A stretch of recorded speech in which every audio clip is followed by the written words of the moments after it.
দার্জিলিংয়ের ভিড় ছেড়ে আজ আমরা চলে এসেছি প্রকৃতির কোলে। পাখির ডাক, জঙ্গলের গন্ধ আর কাঞ্চনজঙ্ঘার নীরব উপস্থিতি নিয়ে এমন একটা গ্রাম যেখানে সময় একটু ধীরে চলে। মেঘ, পাহাড় আর নীরবতার মাঝখানে হারিয়ে যাওয়ার সুন্দর এক অজুহাত।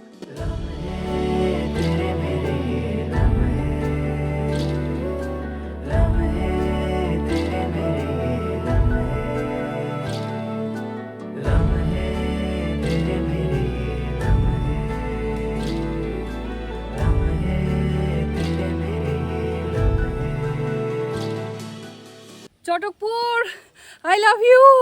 কি সুন্দর জায়গা, কি সুন্দর জায়গা। এখানে আবার আসবো, বারবার আসবো। আর এই পূর্বা হোমস্টেতেই উঠবো আর এই বেঞ্চে বসে ঠিক এইভাবে কাঞ্চনজঙ্ঘার সান্নিধ্য উপভোগ করব। চটকপুর, কথা দিচ্ছি আবার আসবো। কিছু কিছু জায়গা আছে যাকে শুধু চোখ দিয়ে নয়, পঞ্চ ইন্দ্রিয় দিয়ে অনুভব করতে হয়। আর চটকপুর তেমনই এক ঠিকানা। চটকপুর পর্যন্ত পৌঁছানোর রাস্তা যতটা সুন্দর, আর আজকের আমাদের গন্তব্য চটকপুর তার থেকেও অনেক অনেক গুণ বেশি সুন্দর। তাহলে অথেন্টিক ভ্রমণের হাত ধরে চলুন বেরিয়ে পড়ুন এক রূপকথার মতো পাহাড়ি গ্রামের সফরে। শুরু করছি আজকের পর্ব। চটকপুর হলো দার্জিলিংয়ের এক অফবিট গ্রাম। এনজিপি থেকে যার দূরত্ব 64 কিলোমিটার। গাড়িতে পৌঁছাতে সময় লাগে 2.5 ঘন্টার থেকে একটু বেশি। তবে এই রাস্তায় কোনো ছোট গাড়ি কিন্তু যায় না। আপনারা এলে অবশ্যই বড় গাড়ি নিয়েই কিন্তু আসবেন এই চটকপুরের রাস্তায়। রাস্তার অবস্থা দেখতেই পাচ্ছেন, মাঝে মাঝে কিন্তু খুব খারাপ। একদম দক্ষ ড্রাইভার না হলে কিন্তু এই রাস্তায় যাওয়া খুব মুশকিল। আমাদের ড্রাইভার দাদা কিন্তু বেশ পারদর্শী, যার জন্য এরকম মানে এত চড়াই উতরাই রাস্তা দিয়ে আমাদের ঠিকঠাক নিয়ে যাচ্ছেন। আর আপনারা সবাই জানেন যে চটকপুরের রাস্তা খারাপ, কারণ যেহেতু এটা ফরেস্ট এরিয়া, সেজন্য রাস্তা কিন্তু সবসময় সেভাবে মেনটেন করা হয় না।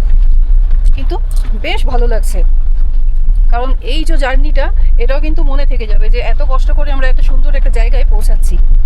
চটকপুর সেন্ট্রাল ফরেস্টের অন্তর্গত একটা ইকো ফ্রেন্ডলি ভিলেজ। এর অল্টিটিউড হলো 7,887 ফুট। আর শোনা যায় এখানে মাত্র 19টা পরিবার থাকে, আর পুরো গ্রামের বাসিন্দা সংখ্যা 90-এর আশেপাশে। আর এই গ্রামটা ট্যুরিস্টদের জন্য জুনের মাঝামাঝি থেকে সেপ্টেম্বরের মাঝামাঝি সময় পর্যন্ত পুরোপুরি বন্ধ থাকে। এবার আমরা চলে এসেছি চটকপুর গ্রামের একদম এন্ট্রি পয়েন্টে।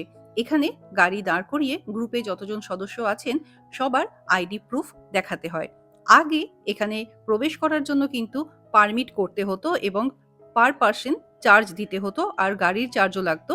এখন কিন্তু সেটা পুরোপুরি বন্ধ হয়ে গেছে, কোনো চার্জেস দিতে লাগে না। শুধুমাত্র আইডি প্রুফ দেখিয়েই আপনারা চটকপুর গ্রামে প্রবেশ করতে পারেন। এন্ট্রি পয়েন্ট থেকে এবার আমরা এগিয়ে চললাম গ্রামের দিকে। চটকপুর আসার জন্য কোনো শেয়ার গাড়ি কিন্তু পাওয়া যায় না, গাড়ি রিজার্ভ করেই আসতে হয়, আর বড় গাড়িতেই আসতে হয়। ভাড়া পড়ে 4 থেকে 4,500 টাকা। এটা সিজন ওয়াইজ কিছুটা ওঠানামা করে। আপনাদের সাথে গল্প করতে করতে আর এইসব টুকটাক ইনফরমেশন দিতে দিতে আমরা পৌঁছে গেছি চটকপুর গ্রামে। দূর থেকেই বেশ সুন্দর ছোট্ট ছোট নানান রঙের বাড়ি দেখা যাচ্ছে, আর নীল আকাশের ব্যাকগ্রাউন্ডে গ্রামে ঢোকার মুহূর্ত থেকেই কিন্তু গ্রামটাকে ভীষণ ভালো লেগে গেল।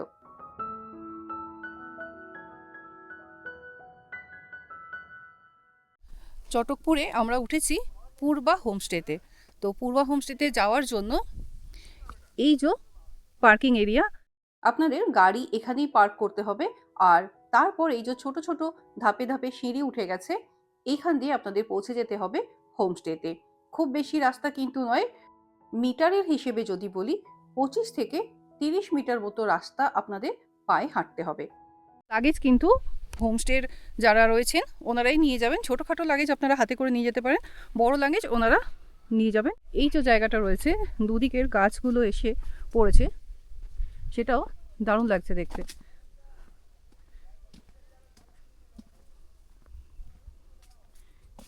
দুটো গাছের মাঝখান দিয়ে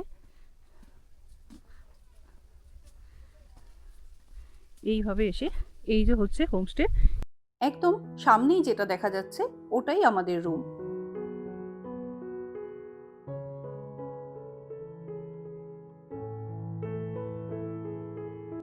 ঢুকেই বাঁ দিকে এটা হচ্ছে ডাইনিং এরিয়া। আর এই হোমস্টেটা কিন্তু বেশ অনেকটা জায়গা জুড়ে ছড়িয়ে ছিটিয়ে বানানো, যাতে একটা রুম অন্য রুমের ভিউকে ডিস্টার্ব না করে। এইভাবে সিঁড়ি দিয়ে উপরে উঠে গিয়ে ওই দিকে দেখতে পাচ্ছেন 3টে পাশাপাশি রুম রয়েছে। ওইদিকে 3টে রুম, আমরা যেখানে রয়েছি ওদিকে 2টো রুম, টোটাল 5টা রুম রয়েছে। আর এটা হচ্ছে ডাইনিং এরিয়া। আমাদের রুমগুলো থেকে কিন্তু দুর্দান্ত ভিউ আসে। আর রুমের ঠিক পাশেই এরকম সুন্দর ছোট্ট একটা বেঞ্চ তৈরি করা রয়েছে। পরের দিন সকালবেলা আমরা এইখান থেকে এই রকম ভিউ পেয়েছিলাম।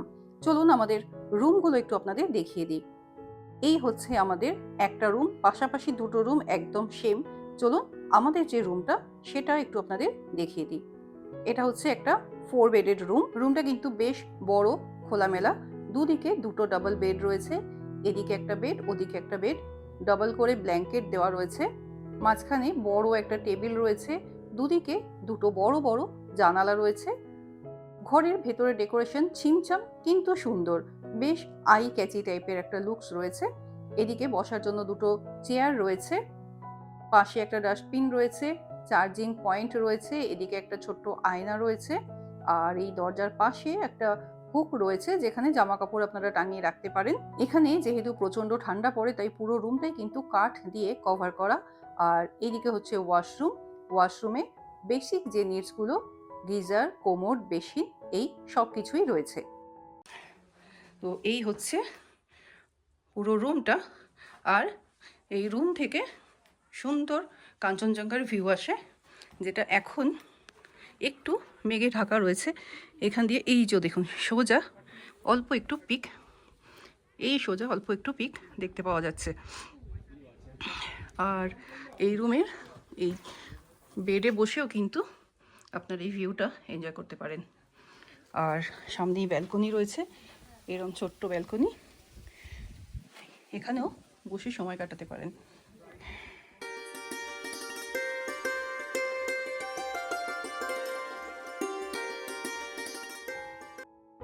চারদিকটা একটু ঘুরে দেখে নিয়ে চলে এলাম লাঞ্চ করতে।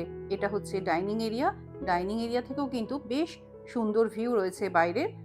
সুন্দর ছোট্ট ছিমছাম ডাইনিং এরিয়া, বেশ রুচির পরিচয় রয়েছে চারদিকে। চলুন লাঞ্চের মেনুটা দেখে নেওয়া যাক। লাঞ্চে ছিল গরম গরম ভাত, দেখতেই পাচ্ছেন এখনো ধোঁয়া উঠছে। রাই শাক ছিল, ছিল গরম গরম ধোঁয়া ওঠার ডাল, এগ কারি যেটা কমন, আর ছিল ফুলকপি, আলু আর কড়াইশুঁটি দিয়ে একটা তরকারি। খাবারের টেস্ট কিন্তু বেশ ভালো। একটা এরকম ঝুরঝুরে আলু ভাজাও ছিল। জমিয়ে খিদেও পেয়েছিল আমাদের। বেশ ভালোভাবে দুপুরের লাঞ্চটা সারলাম এই বাইরের সুন্দর দৃশ্য দেখতে দেখতে। লাঞ্চ সেরে এবার আমরা যাচ্ছি ভিউ পয়েন্টের দিকে। তো আমাদের যে হোমস্টে, পূর্বা হোমস্টে, সেই হোমস্টে থেকে একদম কাছেই ভিউ পয়েন্টটা। এই যে দেখছেন আমাদের হোমস্টে, আর এখান থেকে কয়েকটা সিঁড়ি উঠে গেছে, সেখানে গেলেই ভিউ পয়েন্টের দেখা পাবেন।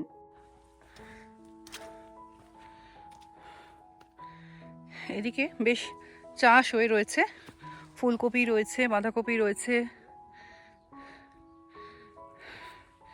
আর এই দিক দিয়ে ও একদম কাছে, এই যে সোজা জাস্ট আমরা কয়েক পা হেঁটে এসেছি। আর এই যে ভিউ পয়েন্টের যে কাঠের রেলিংটা এখান থেকেই শুরু হয়ে গেছে। এই হচ্ছে চটকপুরের ভিউ পয়েন্টের রাস্তা। ভিউ পয়েন্ট থেকে ভিউ যতটা সুন্দর, ভিউ পয়েন্টটাও কিন্তু ততটাই সুন্দর। অনেকটা ভুটানিজ টেম্পেলের আকারে তৈরি এই ভিউ পয়েন্টটা। এখন আমি দাঁড়িয়ে আছি চটকপুর ভিউ পয়েন্টের একদম ওপরে। প্রচণ্ড হাওয়া দিচ্ছে এখানে, কিন্তু এখান থেকে চারদিকের ভিউটা জাস্ট দেখুন একবার। আর ওয়েদার ক্লিয়ার থাকলে কাঞ্চনজঙ্ঘা দারুণ দেখা যায়। কাল সকালে আবার আসবো, দেখা গেলে অতি অবশ্যই দেখাবো এখান থেকে কাঞ্চনজঙ্ঘার ভিউটা। আর তার আগে এই বিকেলবেলা 4টের সময় আমরা যে ভিউটা এনজয় করছি সেটা আপনাদের সাথে শেয়ার করছি।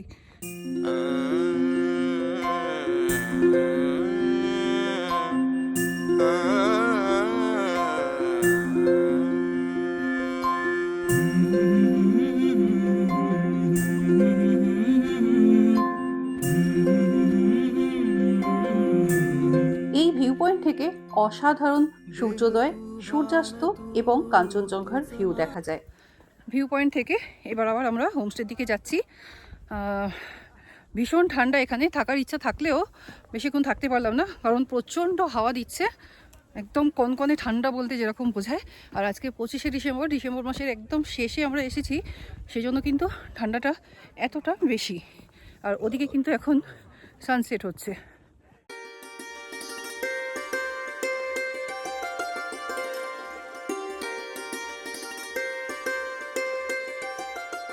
ঠান্ডার কারণে ভিউ পয়েন্ট থেকে চলে এলেও আকাশের এই রূপ কিন্তু আমাদের নিরাশ করলো না। আর ইতিমধ্যে রুমে চলে এসেছে সন্ধ্যের চা এবং পকোড়া। এখানে লাল চা এবং দুধ চা দুটোরই অপশন রয়েছে। আর এই যে পকোড়াটা দেখছেন, এটা ছিল চিকেন পকোড়া। আর আমার মেয়ের জন্য চলে এসেছিল গরম গরম কফি আর মোমো। সন্ধ্যের পর হোমস্টের নীল আলোতে চারদিকের পরিবেশটা বেশ মায়াবী হয়ে উঠল।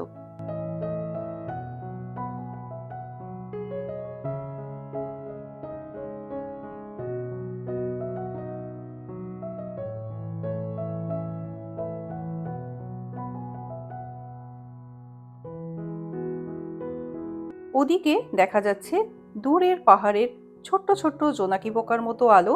আর এদিকে ঠান্ডার হাত থেকে বাঁচতে একটু উষ্ণতার জন্য জ্বলে উঠল বনফায়ারের আলো। এখানে ঠান্ডা এতটাই বেশি ছিল যে ঠান্ডার হাত থেকে বাঁচার জন্য সন্ধে থেকেই আমাদের রুম হিটার নিতে হয়েছিল। রুম হিটারের চার্জ পার নাইট 400 টাকা। রাত্রিটা বেশ ভালোই কাটছে আমাদের, এত ঠান্ডা যে আমরা বেশিরভাগ সময়টাই রুমে কাটাচ্ছি, বাইরে বসতে পারছি না। মাঝে মাঝে বাইরে বেরিয়ে আসছি, কারণ বেশিক্ষণ রুমেও ভালো লাগছে না। আমরা এত ঠান্ডা যে যার জন্য রুমে আমরা রুম হিটারও নিতে বাধ্য হলাম। তো বাইরে যখন আসছি, এখানে টেম্পারেচার এখন 3 ডিগ্রি দেখাচ্ছে। আর একটা মজার জিনিস দেখাচ্ছি,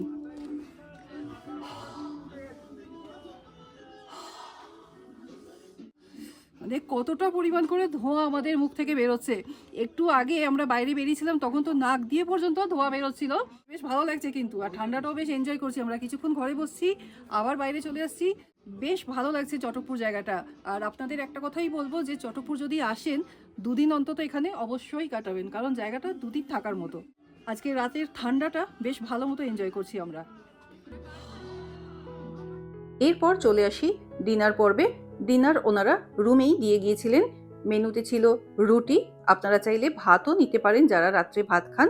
আর এছাড়াও ছিল বিনস আর আলুর একটা সবজি, পেঁয়াজ আর লঙ্কাও দেওয়া ছিল সাথে। আর ছিল একদম আলু দিয়ে বাঙালি স্টাইলে লাল লাল চিকেন কারি। খাবারের টেস্ট সত্যিই ভালো ছিল। বেশ জমিয়ে ডিনার সারলাম। এবার শোয়ার পালা।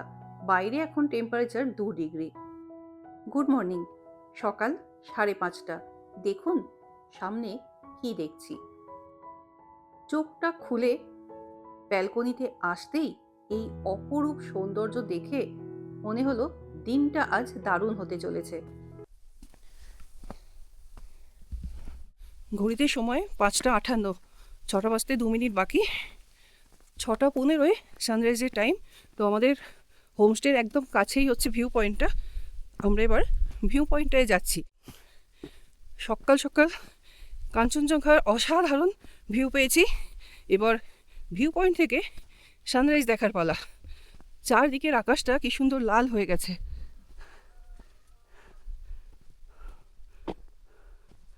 অসাধারণ লাগছে দেখতে। আর এই যে আমরা একদম ভিউ পয়েন্টের কাছে চলে এসেছি।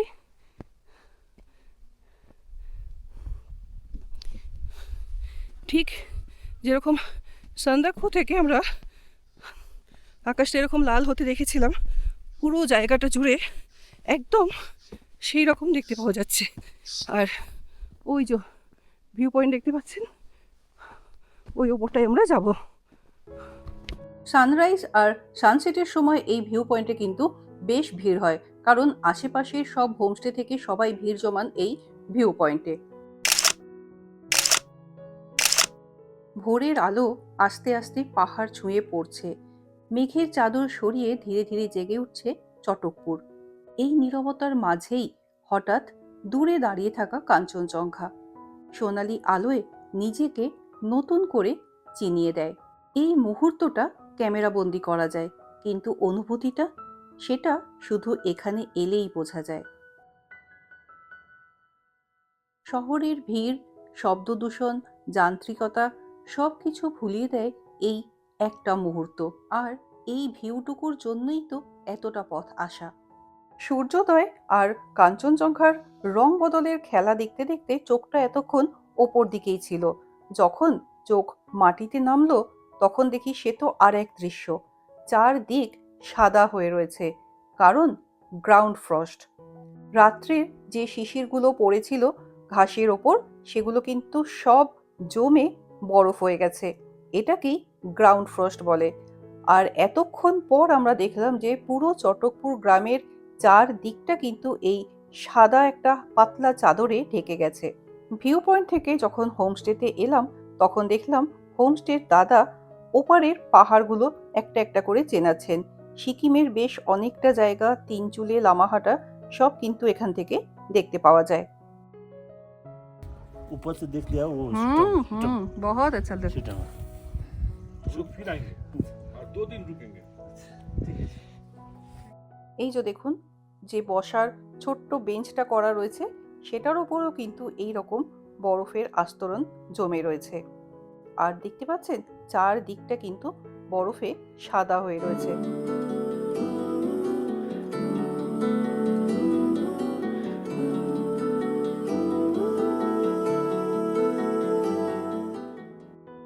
নিচে যেখানে আমাদের গাড়ি পার্ক করা ছিল সেখানেও গিয়ে দেখি এরকম হালকা বরফের চাদর। বেশ মজা লাগলো কিন্তু সকাল সকাল এইরকম ভাবে বরফ নিয়ে খেলতে। এটা কিন্তু আমাদের এক্সপেকটেশনের মধ্যে একদমই ছিল না। এটা উপরি পাওনা বলতে পারেন। আচ্ছা, কালকে বলেছিলাম না যে আমাদের রুম থেকে বেডে বসেই কাঞ্চনজঙ্ঘা দেখতে পাওয়া যায়? সারা রাতের যে কুয়াশা জমেছিল কাঁচ থেকে সরিয়ে দেওয়ার পরেই ওই দেখুন রুম থেকেই কাঞ্চনজঙ্ঘা দেখতে পাওয়া যাচ্ছে। আর এই সাইডের যে বেডটা রয়েছে এখানে বেডে বসেই কাঞ্চনজঙ্ঘা দেখতে পাওয়া যাচ্ছে। শুধু পর্দাটা সরিয়ে দিন, বাইরের ঠান্ডা এড়াতে এইভাবে রুমে বসেই কাঞ্চনজঙ্ঘার সাথে আড্ডা জমান। ওই যে বলে না, কাঞ্চনজঙ্ঘা এখানে জানালার পরশি, কথাটা এখানকার জন্য একদম অ্যাপ্রোপ্রিয়েট। কাঞ্চনদার সান্নিধ্যেই সকালের চাটাও খেয়ে নিলাম। এবার আমরা বেরিয়েছি নিচে কালীপুকুরি ট্রেকটা করতে যাব। তো আমাদের সাথে একজনকে গাইড নিয়ে নিয়েছি, একজন দাদা যাচ্ছেন গাইড হিসেবে, কারণ আমরা দুটো মেয়ে যাচ্ছি সেজন্য আমরা গাইড নিয়ে যাচ্ছি।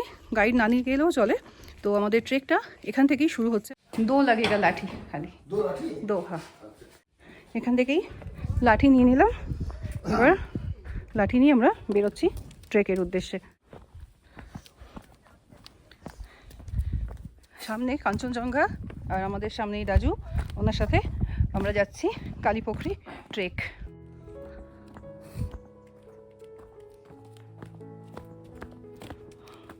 পুরো রাস্তার দুধারে ঘাসের ওপর বরফ হয়ে রয়েছে আর তার মাঝখান দিয়ে আমরা যাচ্ছি। রাস্তাটা কিন্তু একটু স্লিপারি হয়ে গেছে কারণ বরফগুলো এখন গলছে, সেজন্য খুব সাবধানে যেতে হচ্ছে। এবার বলি, এই কালীপুকুরি ট্রেকটা করার জন্য একজন গাইড কিন্তু আপনারা অতি অবশ্যই সঙ্গে নিয়ে নেবেন, কারণ যেহেতু এটা ফরেস্ট এরিয়া, নানান রকম বন্য প্রাণীর আনাগোনা এখানে লেগেই থাকে।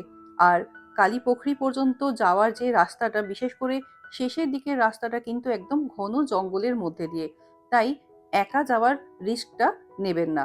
আর যেখান থেকে আপনারা এই কালীপুকুরির জঙ্গল এরিয়াতে প্রবেশ করবেন সেখানে কিন্তু বোর্ডে বড় বড় করেই লেখা রয়েছে যে গাইড ছাড়া প্রবেশ নিষিদ্ধ, তাই একজন গাইড সঙ্গে রাখবেন। আমাদের থেকে এই দাদা 300 টাকা নিয়েছিলেন চার্জ হিসেবে।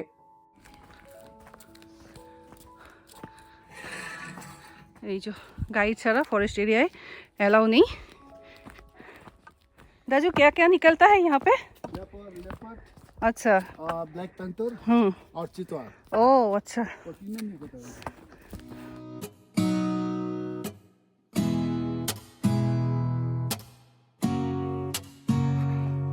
পাইনের পুরো ঘন জঙ্গল। এক একটা জায়গায় এরকম আছে যে যেখানটা দিনের বেলাও কিন্তু আলো আসছে না, মানে সূর্যের আলোটা কিন্তু ঠিকঠাক এসে পৌঁছাচ্ছে না। বেশ একটা অ্যাডভেঞ্চারাস পরিবেশ, ভালো লাগছে। এই রাস্তা থেকেই একটা রাস্তা নিচের দিকে নেমে গেছে, যেখান থেকে ট্রেক করে আপনারা পৌঁছে যেতে পারেন মংপু পর্যন্ত। हाँ, फिर आपको यहाँ से कार लेके जाएगा ना, हाँ, तो घूमना पड़ेगा बहुत। 33 किलोमीटर 33 किलोमीटर, पैदल है तो 12 किलोमीटर। मंगपू तक अच्छा, 16 5 किलो 16 5 किलोमीटर और नज़दीक है। nothing।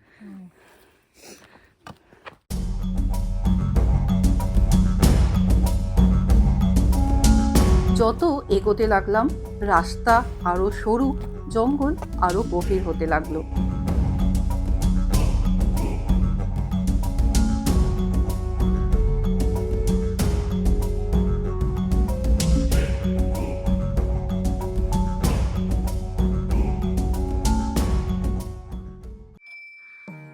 অবশেষে এসে পৌঁছালাম কালীপোখরিতে, যা ওনাদের কাছে ভীষণ পবিত্র এক জায়গা।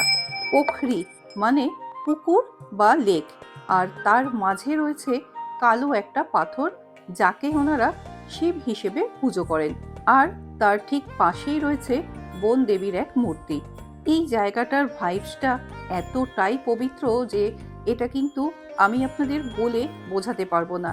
এখানে গিয়ে দাঁড়িয়ে সেই ফিলটা আপনাদের নিজেদের করতে হবে। এই কালো পাথরের জন্যই জায়গাটার নাম কালীপোখরি। आपके भाषा में पुकुर बोलते हैं, पुकुर, हमारी हाँ, भाषा आप में लोग पुकुर पोखरी बोलते हैं। पोखरी हाँ, बोलते सही हैं। सही। এই কালীপোখরি ট্রেকটা আপনারা যেদিন চটকপুর পৌঁছাচ্ছেন সেদিন বিকেলের দিকেও করতে পারেন, যদি বেশি বেলা না হয়ে যায়, আর না হলে পরের দিন সকালবেলা এই ট্রেকটা করতে পারেন। আর একটা কথা বলি, এই কালীপোখরি আর সান্দাকপুর পথের কালীপোখরি দুটো কিন্তু আলাদা। আমাদের ট্রেক হয়ে গেল, এত তাড়াতাড়ি হবে ভাবিনি। আমরা ওখান থেকে স্টার্ট করেছিলাম 7:45 নাগাদ, আর এখন বাজে 8:25। এসে পৌঁছে ভিডিও করে এখন আমরা আবার ফেরত যাচ্ছি, কারণ যে গাইড দাদা আমাদের আছেন ওনার আরও একটা লং ট্রেক আছে, সেজন্য খুব বেশি সময় এখানে কাটালাম না। তবে পরিবেশটা এত শান্ত, মনে হচ্ছিল এখানেই বসে থাকি। এই ট্রেকিংয়ের যে রাস্তাটা, সেখানে কিন্তু কোনো রকম মাদক দ্রব্য অ্যালাউ নেই। ট্রেক সেরে ফেরার পথে পাইনে যে জঙ্গল আছে তার মধ্যে একটা জায়গা দেখে বেশ পছন্দ হলো, তো একটু ফটো তোলার জন্য এই জায়গাটাতে আমরা নেমেছি। যে মেইন রাস্তা মানে কালীপোখরি যাওয়ার রাস্তা, আর এই রাস্তার এখানেই একটা দুটো পাইন গাছের মাঝখান দিয়ে এরকম রাস্তা নেমে এসেছে। আর এই দিকে চলে গেলে দুটো এরকম বড় বড় পাথর রয়েছে, তার মাঝখানে খুব সুন্দর জায়গাটা।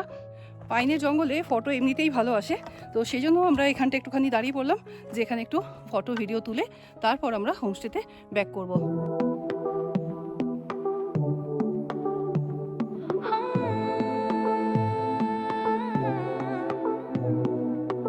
थोड़ी थोड़ी बहकी हूँ, मेरा दिल है मुश्किलात में, जाने क्या कहना है अब बाकी इस हालात में।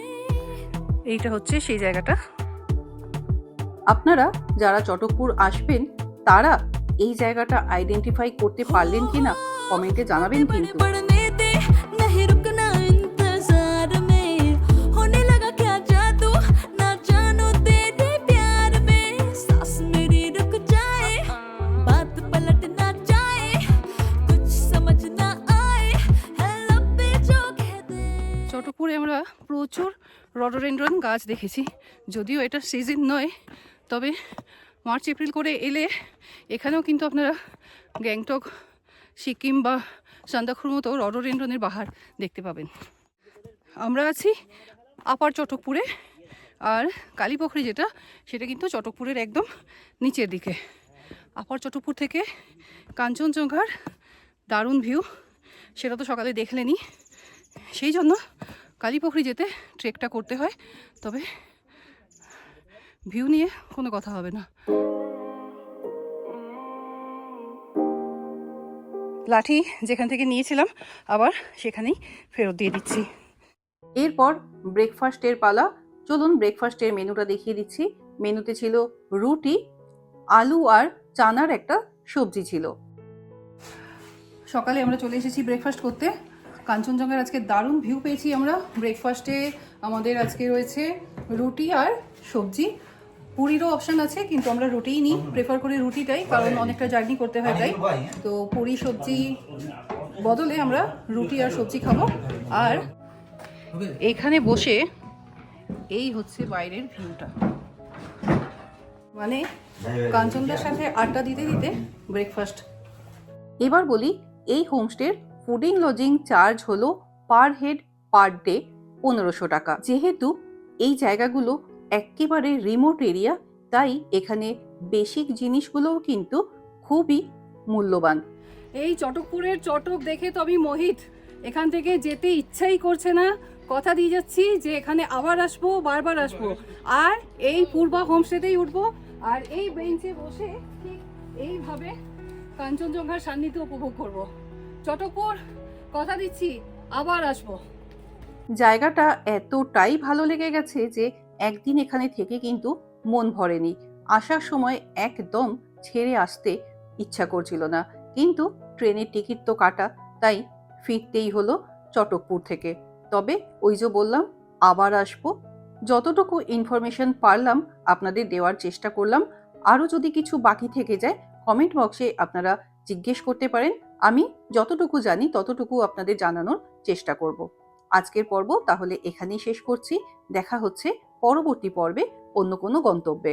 সবাই খুব ভালো থাকুন, সুস্থ থাকুন এবং ঘুরতে থাকুন। ধন্যবাদ।